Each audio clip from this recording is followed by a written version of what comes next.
Ny fambolekazo ny aton'izay moa zany dia efa ohatran'ny fandaharan'asana isa taona ihany satria nanomboka tamin'ny taona dia namboly azo foana tetỳ dia izay no mananaovana ny fambolekazo androany. Eo amin'ny eninjato mahery kely eo zao aloha nambolenay androany, eninjato fototra zany.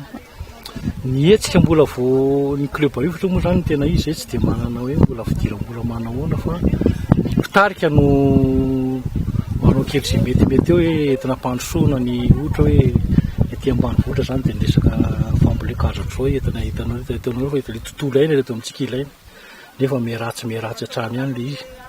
Dia izay no anay ezahana atao dia rehefa misy ny fandarana manaraka dia tsy maintsy ilaza aminareo ihany izay nareo moa na manaraka teo tsy maintsy voantso foana ihany koa amin'ny fotoana manaraka. Ilay club misy be da be, mety misy any amin'ny eninjato olona mahery azy izay fa hitanareo moa ilay zavatra ohatran'io ny fiainana amin'ny sahirana koa dia samy manana zavatra ataony daholo dia misy afaka misy tsy afaka.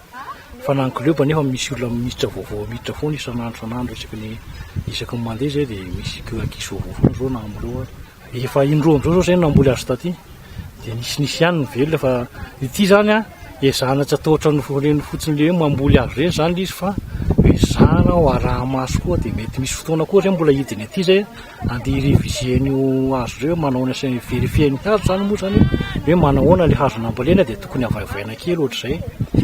Eo amin'ny 1 hectare mahery kely eo ty tany ity zany fa ezahana volena tsikelikely izy dia sady araha-maso hoe mba hazo mahozona fitenenana fa mahazatra moa amin'izao dia hoe manara-penitra dia ino no hitondrana anazy fa tsy hoe natsatoka le azy dia lasa mandeha fotsiny ihany. Ny fotoana teo amin'ny 700 teo no nataony 700 latsaka kely teo.